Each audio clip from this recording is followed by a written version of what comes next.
Keren, sukses selalu, makin keren.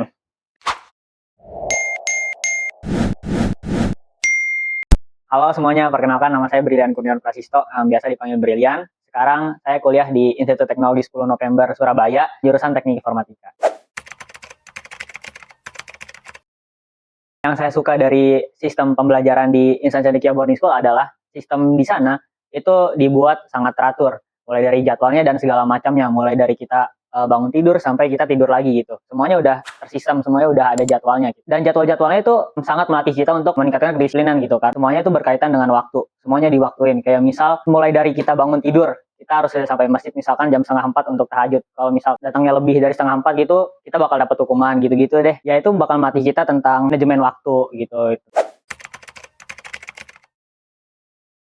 Sebenarnya program unggulan yang saya paling suka adalah pendalaman materi. Jadi siswa kelas 12 di sana tuh udah fokuskan untuk mengikuti pendalaman materi atau belajar tambahan untuk mempersiapkan SNBT dan ujian-ujian yang akan dilaksanakan gitu. Tapi sebenarnya yang paling saya berkesan bagi saya itu adalah privilege yang guru-guru yang tinggal di asrama. Kenapa? Kita bisa janjian sama gurunya kapan aja gitu buat minta pelajaran tambahan. Kalau misalkan di kelas kita belum ngerti tentang materi pelajarannya, kita bisa cari jadwal yang bagus, ikut pelajaran tambahan. Karena gurunya juga tinggal di asrama dan guru-guru di sana juga sangat peduli dengan kita. Guru pembimbing asrama sama guru-guru sekolah pastinya punya peran yang beda bagi saya. Karena guru pembimbing asrama atau pembina asrama itu mendukung saya dalam lebih ke arah kedisiplinan dalam ketepatan waktu saat sholat, sholat sunnahnya, doa-doanya dan segala macam sih. Jadi guru pembina asrama itu lebih mendukung saya dalam segi keislamannya dan tentang kedisiplinan saat di asrama juga. Nah kalau misalkan guru-guru sekolahnya paling berkesan menurut saya adalah mereka sangat peduli dengan perkembangan kita gitu. Seperti misalnya kayak tiap saya selesai tryout itu guru-guru di sana selalu nanya gimana tryoutnya, ada perkembangan nggak, yang susah bagian mananya gitu-gitu. Yang saya yakin perbedaannya cukup signifikan adalah dari tingkat kedisiplinannya. Karena seperti yang saya bilang sebelumnya, jadwal di CBS itu udah sangat teratur gitu. Dari mulai kita bangun tidur sampai kita tidur lagi. Dari tingkat kebersihannya juga, kebersihan diri kita, kebersihan asrama juga sangat diperhatikan. Jadi menurut saya paling membedakan lulusan ICBS dengan lulusan sekolah lain adalah dari tingkat kedisiplinan itu sendiri.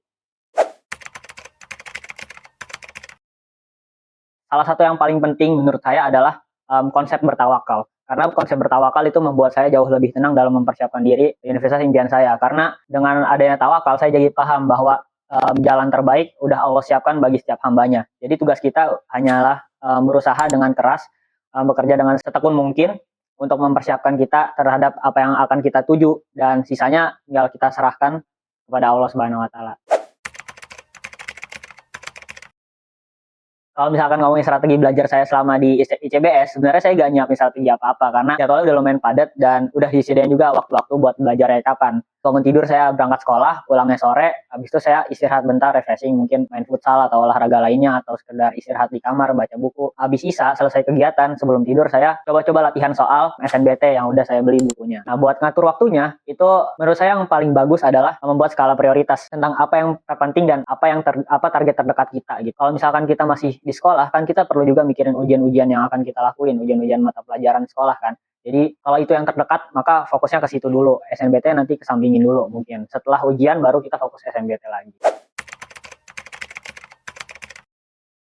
Cara menghadapi pressure-nya sebenarnya tinggal fokus ke diri kita sendiri aja. Gak usah mikirin hal-hal lain. Kadang kan yang buat kita pressure adalah, oh ternyata jurusannya dan kampus yang kita tuju nih lumayan ketat, banyak banget peminatnya. Mungkin itu pressure siswa kelas 12 alami. Tapi menurut saya nggak usah pikirin kesananya dulu, fokus ke diri kita sendiri aja. Apa aja sih yang bisa kita lakuin buat menuju ke sana, buat mencapai itu. Usaha terbaiknya apa yang bisa kita lakuin. Nggak usah mikirin tentang persaingannya kayak gimana, nggak usah mikirin apa-apa. Jadi fokus ke diri kita masing-masing. Fokus ke apa yang bisa kita kontrol. ICBS kan sekolah yang berasrama dan sekolah Islam gitu basisnya. Dan mungkin orang-orang berpikiran bahwa oh sekolah berasrama nih kayaknya bakal susah megang gadget atau kita bakal jauh dari teknologi. Tapi uniknya di Insan Cendekia tuh beda teman-teman. Kita dikasih waktu buat mengakses laptop. Ya meskipun mungkin nggak sebebas saat kita masuk sekolah pulang pergi gitu kan. Karena tuh tetap ada waktunya, tetap ada batasnya gitu. Tapi di waktu-waktu tersebut, di waktu-waktu saya mengakses laptop, saya jadi tahu nih bagaimana dunia ini sedang berkembang saat ini. Seperti tren-tren apa yang sedang dijalani oleh ya peradaban manusia saat ini dan segala macam ya. Dan saat itu perkembangan teknologi itu lagi marak-maraknya, lagi gila-gilanya. Dan yang bikin saya makin tertarik untuk masuk jurusan teknik informatika adalah saya merasa bahwa bidang teknik informatika ini adalah bidang yang sangat dibutuhkan di masa sekarang dan masa yang akan datang berdasarkan apa yang sedang berkembang saat ini, yaitu misalkan salah satu contohnya adalah AI. Dan menurut saya bidang teknologi salah satunya adalah teknik informatika ini adalah bidang yang gak akan mengalami kemunduran lah di masa-masa yang akan datang. Dan bidang yang akan selalu berkembang adalah bidang teknologi. Yang pasti jaga terus semangatnya, dan yang paling penting tuh taatin aturan-aturan sekolah aja gitu yang udah dibuat. Taatin larangan-larangan, jauhin, karena aturan-aturan sekolah pasti dibuat supaya kita makin disiplin. Pokoknya intinya aturan sekolah tuh dibuat dengan tujuan positif bagi kita, dan kalau kita ikutin kita bakal dapat juga manfaatnya gitu. Yang paling penting sih, sisanya ya belajar terus, dan fokus ke diri kalian masing-masing aja, nggak usah mikirin hal-hal yang gak penting, kurang-kurangin hal-hal gak penting. Sukses selalu, makin keren.